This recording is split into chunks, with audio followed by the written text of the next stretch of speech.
Mi nombre es Gabriel Olmedo, soy economista y también soy parte del Centro de Investigaciones en Economía Crítica.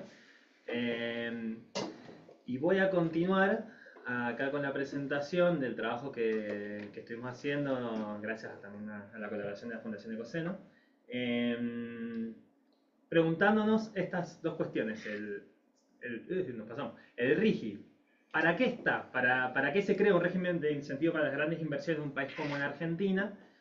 Tiene que ver cuál es el objetivo, cuáles son las aspiraciones, y el por qué, que tiene que ver con las causalidades. Y ahí un poco, igual anticipa las respuestas, obviamente, pero más allá de eso, para entrar un poquito en cada uno de estos puntos.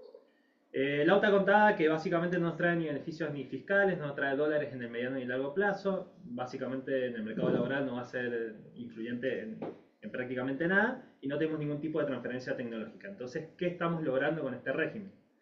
Bueno, la verdad que en los términos de lo que plantea la lógica del gobierno es que este régimen, ¿qué nos va a permitir? El ingreso en el corto plazo de dólares, en la etapa de la inversión. Por eso es que para entrar al régimen uno tiene que depositar el 40% de la inversión en los primeros 2 años. Entonces, ¿cuál es la apuesta? Bueno, me ingresa una buena parte de dólares en 2-3 años, 2-3 años, las elecciones son cada 2 años, me cierra, me alcanza para contener el dólar, me alcanza para contener la inflación, me alcanza para tener un buen resultado electoral. Y después veremos. En los propios términos del gobierno no se puede esperar otra cosa de RIGI que este ingreso de dólares. Que al mismo tiempo uno podría pensar que no es el primer gobierno que está buscando el ingreso de dólares para ganar una elección. De hecho, es una conducta que le podemos, con sus diferencias, pero le podemos asignar a varios de los gobiernos que hemos tenido en Argentina. Entonces ahí me interesa entrar en un poquito en el por qué, que tiene que ver con esta restricción externa. ¿Por qué es tan importante para Argentina el ingreso de dólares en el corto plazo? Y a mí me parecía como importante hacer un poquito de retroceso, por lo menos de la última etapa, el último modelo de acumulación que ha estado con bastante presencia en Argentina en el último tiempo, que tiene que ver con el que se impone en la última dictadura cívico-militar, donde la deuda externa de Argentina se multiplica por 6 en esos años. Se multiplica por 6 con una ilegitimidad absoluta e ilegalidad absoluta, porque es un gobierno que fue de facto, que fue un gobierno militar, que fue un gobierno que obviamente trajo un montón de heridas a nuestro país, y una de las heridas más importantes es lo que Rodolfo Walsh llamó la miseria planificada, que tiene que ver con que justamente entre tantas de las cosas que íbamos a heredar desde el modelo implantado a través de la dictadura militar, fue el de un modelo de miseria en el cual la deuda es una de las más grandes herencias, de pesadas herencias que tenemos. Fueron deudas tomadas por capitales privados que después el Estado estatizó, y todos los gobiernos que vinieron, gobiernos democráticos, ya empiezan con esa mochila. Que al mismo tiempo, paréntesis, no pasó solamente en Argentina, que pasó en toda América Latina, digamos que fue una situación continental, más allá de que ahora vamos a ver un poco del caso nuestro. Entonces, ahí empieza a ver las restricciones que empiezan a tener todos los gobiernos democráticos, que es, necesito pagar la deuda porque si no viene el holocausto. Eso es siempre el cuco de qué pasa si no pago la deuda, nos quedamos fuera del mundo, el FMI nos bombardean, parece que nos van a robar la Patagonia, nos van a robar todo. Entonces está siempre ese enorme cuco de, primero pagamos la deuda y después vemos las otras deudas. Las deudas sociales, que tienen que ver con las jubilaciones, que tienen que ver con la vivienda, que tienen que ver con la salud, la educación, pasa al segundo plano. Primero hay que pagar la deuda externa. Y en esa lógica, en ese primer consenso, nace un segundo consenso, que tiene que ver con el consenso extractivista. Podemos ver que los gobiernos, si bien claramente hay diferencia entre los gobiernos que han atravesado nuestro país, hay una idea que se mantiene a lo largo del tiempo, que es que Argentina se va a salvar con los recursos naturales que tiene y con la superexplotación de nuestra naturaleza. Que hasta, o sea, a mí me llama la atención que hasta esté en el nombre de nuestro país, Argentina, que viene de plata, digamos, hasta o la leyenda del Dorado, de esa lógica bien desde el colonialismo puro, que es que básicamente estamos sobre un montón de riqueza. La Argentina, un montón de gente, desde los sectores populares, gobernantes, desde élite, es el problema de Argentina, son los argentinos, pues tenemos todo. En ese tenemos todo, la lógica está pensada en nuestros recursos naturales que por ahí van cambiando en el tiempo. En un primer momento, tal vez, por ejemplo, en los 90 era la soja, el boom de la soja, la minería, después el boom de las commodities en el principio del 2000, después vaca muerta, después el litio, y no llega, el beneficio no llega, el desarrollo no llega, siempre se va cambiando de recurso natural que falta explotar y siempre falta un poquito, pero en realidad el problema central, y sin siquiera meternos en el tema ambiental, que es central el tema ambiental, que ahí vamos a tocar, es que si no pensamos la forma de extracción de ese recurso natural y cómo es la distribución, y el para qué. Si no repensamos ese para qué, el resultado va a ser siempre el mismo. Y es que, en última instancia, la mayoría de los capitales que explota estos recursos naturales son capitales extranjeros, que tienen aceitadísimo una lógica de fuga de capitales. Entonces, apenas ingresan los capitales, se van. Cuando uno mira al final del día la cuenta que quedó en cada lado, encontramos que del lado de los países centrales se quedaron con el oro que se llevaron, se quedaron con los títulos de deuda nuestros, se quedaron también con los dólares que entraron a través de la deuda porque terminan estando en los mismos bancos que están en el centro, se quedaron con las ganancias de las empresas, y del lado nuestro, ¿qué es lo que queda? La deuda, digamos, estamos en lógica deudora, nos quedan los pasivos ambientales y nos quedan todos los costos sociales. Entonces lo importante es que tenemos que claramente cambiar y romper esa lógica si queremos básicamente tener resultados distintos. Pasemos por favor al siguiente. El RIGI y las provincias que se adhirieron. ¿Por qué es muy importante para el régimen que se adhieran las provincias, sobre todo las provincias de los Andes, básicamente las provincias cordilleranas? Porque es un régimen que está principalmente pensado para extracción de recursos naturales que están en la cordillera, y la Constitución de los 90 lo que establece es que las provincias y los gobiernos locales son los que determinan el destino de los recursos naturales de esas provincias. Nuestra visión es que justamente dentro de este sistema que se refuerza las diferentes aristas, esta cuestión es central, y es que los gobiernos locales son los que determinan el uso y el destino de recursos naturales. Y yo creo que nadie lo expresó mejor que el futuro próximo embajador de Estados Unidos en Argentina, Peter Damelas, que en una conferencia en Estados Unidos dice, en un perfecto inglés obviamente porque es estadounidense, dice: en Argentina pasa algo muy loco. Los recursos estratégicos más importantes por los cuales hay guerras en el mundo, estoy exagerando un poco, no los determina el gobierno nacional. Son 24 gobiernos locales los que negocian con potencias internacionales, como los chinos, para la extracción de esos recursos naturales. Entonces, dice, mi función como embajador de Estados Unidos va a ser hablar con cada uno de estos gobiernos locales para decirles que no hagan negocios con los chinos porque son corruptos, y entre paréntesis que hagan negocio con Estados Unidos. La tenía muy, muy clara. Acá la cuestión es que justamente cuando una provincia como la nuestra dice no a la mega minería, pero en otras provincias no pasa lo mismo, lo que hace la empresa es se corre un par de kilómetros y explota la mina, contamina el mismo río que atraviesa todo el país, y entonces nos pone en una situación totalmente de mayor desigualdad. Ya es muy difícil pensar combatir esta situación como Argentina y no como América Latina, es muy difícil como país. Imagínense a través de siendo un gobierno local, que al mismo tiempo, otra de las aristas que refuerza esta lógica, es que a partir de la dictadura militar y en los 90, empieza el proceso de descentralización de responsabilidades del Estado. Y eso es fundamental, porque hasta los 70 el Estado se hacía cargo de la educación y la salud, y hoy se hacen cargo de la educación y la salud de los gobiernos locales. Eso es algo no menor, porque son los gobiernos locales los que tienen que responder la salud, la educación, la justicia, o poder judicial, la seguridad, el asfalto de las calles, la limpieza. Básicamente todos los servicios centrales del Estado están en manos de esos gobiernos provinciales que les pasaban responsabilidades y no los recursos. Entonces, al momento de mirar de recursos, miran y dicen: ¿qué tenemos? Ah, bueno, tenemos la posibilidad de explotar la cordillera si son de cordillera, o Vaca Muerta en el caso de Núquel. Entonces, son toda una línea de políticas que llevan todas hacia el mismo destino.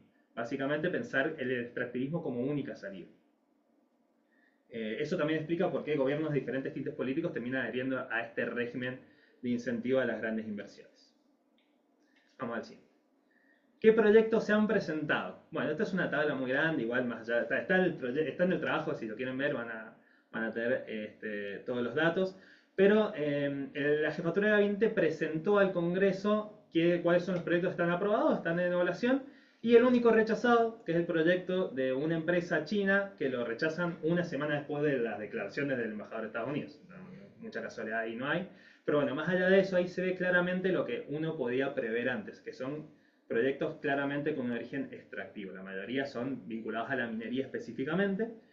Y los primeros proyectos, en realidad, hay uno solo que es en la provincia de Mendoza, que es el proyecto del Quemado, que es ahí en Jocolí, que es armar un parque solar, que en realidad es un proyecto que ya venía de antes, es un proyecto impulsado por YPF, y bueno, aprovecha de RIGI, lo conté como de RIGI, pero un proyecto que ya se iba a hacer. Lo mismo que el oleoducto Vaca Muerta Sur, que también es un proyecto donde está YPF, o sea que también hay una participación importante del Estado de forma indirecta para ingresar a RIGI e impulsar estos proyectos que no son mineros.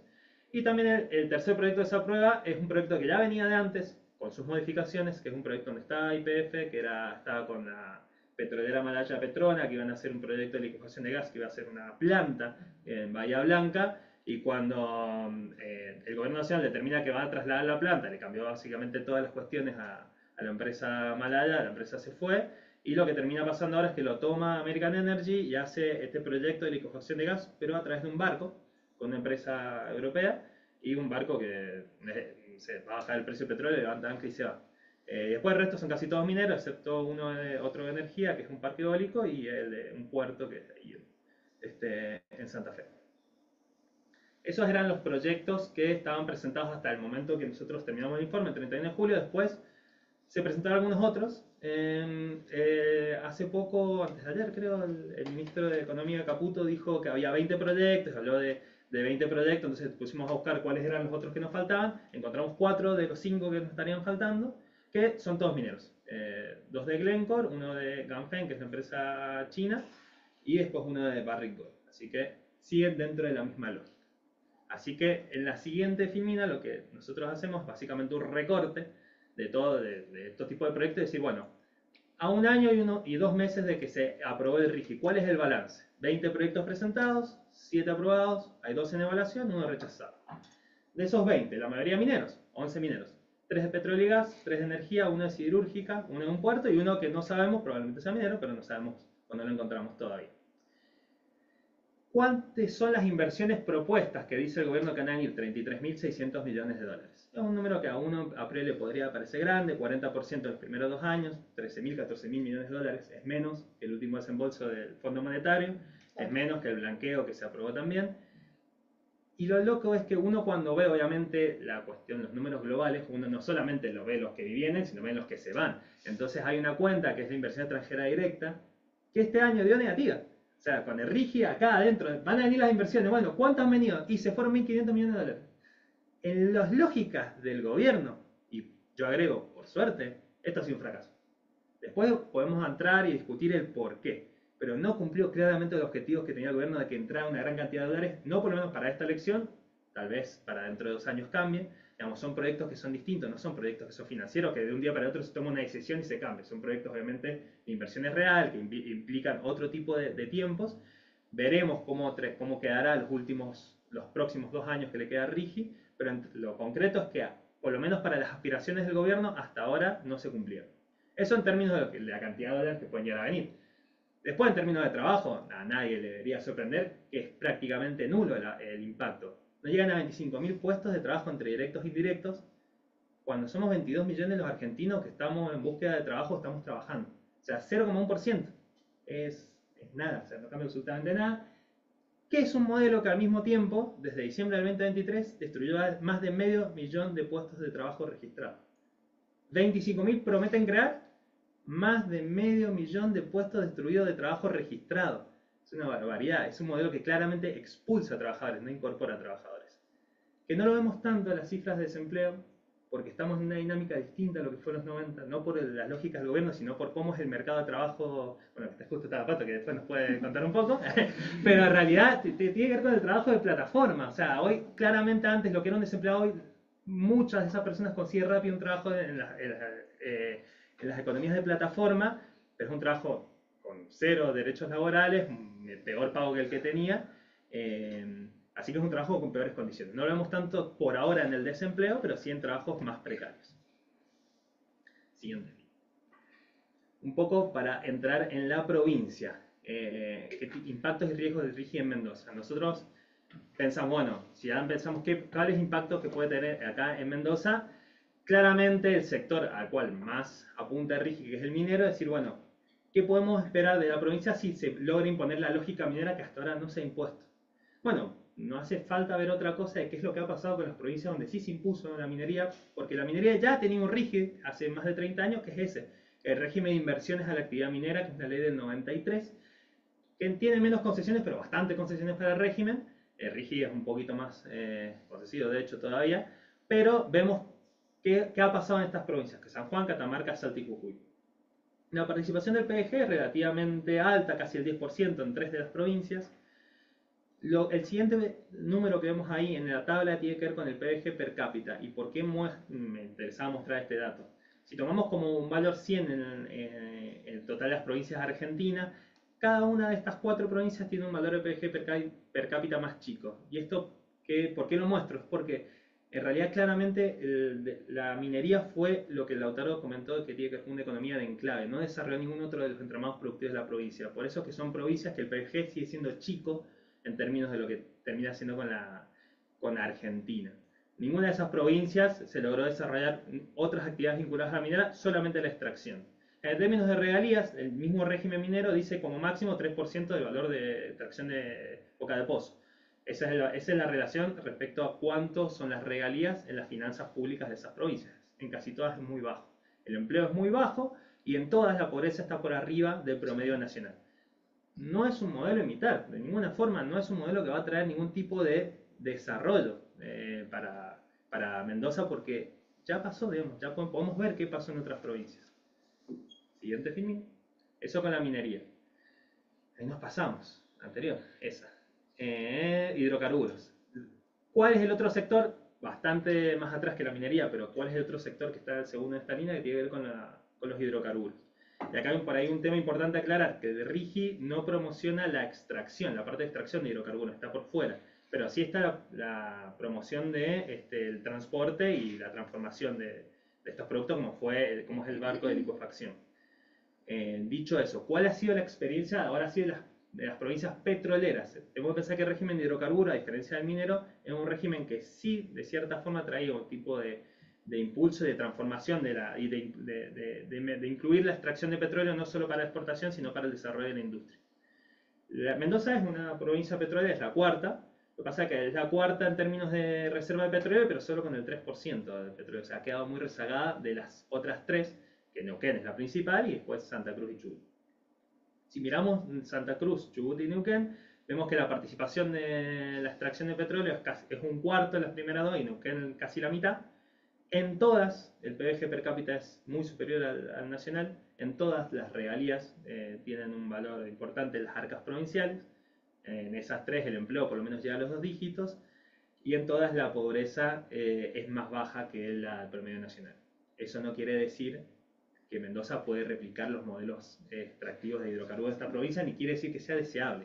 Hay algunas cuestiones acá que me parecía como importante mostrar que la diferencia entre la extracción de la minería y su régimen claramente extractivo, y después cómo ha sido el tema de hidrocarburos, que fue con una lógica distinta, que obviamente después está la esfera ambiental que la tenemos que trabajar, pero desde la lógica de RIGI todas estas cosas se empiezan a deteriorar, digamos.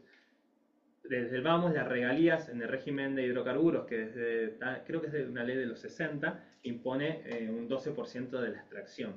Y no lo hace el RIGI, pero sí lo hace la ley de bases, cambia esa norma, lo cambió el año pasado, y establece que una base del 15%, pero con un más o un menos adelante.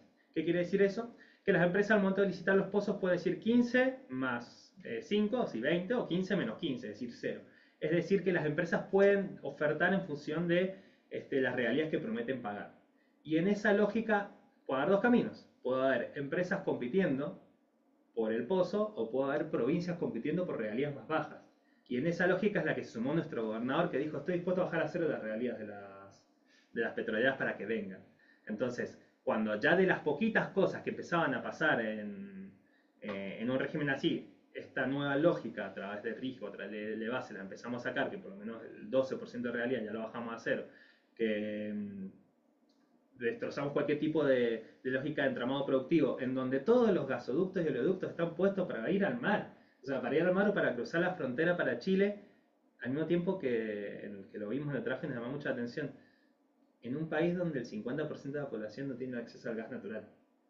Entonces, no es solamente la actividad extractiva, sino obviamente el para qué, cuál es el destino, cómo lo involucramos, ya sea por la lógica de empleo o por lo menos para satisfacer ciertas necesidades de nuestra población. Y por último, ya después paso a la última filmina, tiene que ver que estas tres provincias, que son tres provincias, si sumamos la población de las tres provincias, llega al 80% de la nuestra. O sea, en Mendoza no podría replicar el modelo ni de Neuquén, ni de Chubut, ni de Santa Cruz. porque tiene otra escala. Al mismo tiempo de que las reservas de petróleo son 33 veces más grandes que las nuestras. Entonces, si bien hay algunos indicadores que podrían tentar a algún gobernador tratar de replicar el modelo de estas provincias petroleras, la realidad es que no tenemos esa cantidad de hidrocarburos y la población de Mendoza es mucho más grande, necesitamos otro tipo de entramado productivo. Y por último, y que yo no soy diseñador gráfico, así que hice esto más o menos, pero bueno, para que me ayude una base, ustedes me entienden. Lo que está tratando de mostrar la imagen de la izquierda es un poco lo que viene a representar este rígido, donde hay una deuda, hay una lógica de dependencia y termina una lógica extractiva que acá se expresa a través del rígido. Y lo que nosotros queremos mostrar es decir, bueno, básicamente sí o sí tenemos que pensar un camino distinto, que lo podemos tratar dentro del concepto de desarrollo sostenible, que obviamente siempre es debatible, de dónde viene, hacia dónde vamos, pero bueno, en esta instancia lo más importante para mí en este caso es transmitir que hay por lo menos tres esferas que lo que se tiene que pensar desde la economía y desde la política. Lo que normalmente se conoce como económico, productivo, eso está, pero no puede ser lo único. También tenemos que pensar lo social, para qué, cómo impacta en la vida de las personas y obviamente lo ambiental. Tenemos que tener en cuenta que vivimos en un planeta y lo vivimos todo, además de las personas. Obviamente que hay un montón de otros seres vivientes, pero que lo tenemos que respetar, que tiene límites, que no podemos transgredir todos esos límites sin importar que sin un mañana. Es muy importante cuidar lo ambiental y al mismo tiempo que cada una de estas esferas son centrales para la vida. Y probablemente si empezamos a hilar más fino habrá visiones distintas en cada caso qué es lo que tiene que primar, pero lo importante, por lo menos para mí en este momento, es decir, tenemos que tener estas tres cosas en cuenta. Y no en el mundo donde estamos, o en el modelo económico que está promoviendo este gobierno, que en la misma semana te dice que no hay plata para discapacidad, que no hay plata para el Garrahan, que no hay plata para las universidades, que desmantela el INTA, pero te baja las retenciones de la minería. Y eso es una locura, o sea, ya estamos en un mundo donde parece estamos rozando lo ridículo y sobre todo me parece importante traerlo de ciencia y tecnología acá porque estamos en INICIUSA, que nos prestó el espacio, estamos muy agradecidos, que nosotros trabajamos en la universidad, que justamente la ciencia y la tecnología en este modelo económico no tiene lugar, porque la ciencia y la tecnología lo que hace justamente es repensar conceptos, y acá lo central es no pensar con los conceptos que nos vienen dados, que nos vienen impuestos. Hay un concepto que me parece interesante, y con esto ya sí cierro, que es el concepto de deuda ecológica. El Lautaro contaba al principio cómo en el mundo va aumentando cada vez más la emisión de dióxido de carbono y cómo eso aumenta el nivel de temperatura a nivel global y cómo eso nos afecta a todos. Pero no somos todos igual de responsables de esa emisión de dióxido de carbono. Tenemos la forma de vida que tienen los países que se conocen como desarrollados gracias a todo lo que aportamos a los países del sur, desde la parte social, del trabajo en ciertos lugares casi esclavos, y también todos los aportes nuestros de la biomasa que le entregamos para que sea sostenible. Porque si todos quisiéramos vivir como vive en Estados Unidos, necesitamos 20 planetas Tierra. Hay uno solo. Entonces, el planteo de la deuda ecológica es decir, bueno, a nosotros nos exigen toda esta deuda financiera. Ahora, ¿cuánto le podemos exigir nosotros a los otros países por todos los aportes de biomasa que damos que permitan que el nivel de vida que tienen? Es un concepto que me parece interesante, que lo quería traer, después si da pena lo cerremos un poco más, pero me parece central porque justamente lo primero que tenemos que romper para romper esta lógica es romper la forma de pensarlo. Tenemos que pensar en otra estrategia, tenemos que pensar de otra forma, y eso incluye nuestros nuevos conceptos, y eso incluye y dar importancia de instituciones como el ICIUSA, como el CONICET, como las universidades. Así que dicho eso, ahora sí, ya cierro y muchas gracias.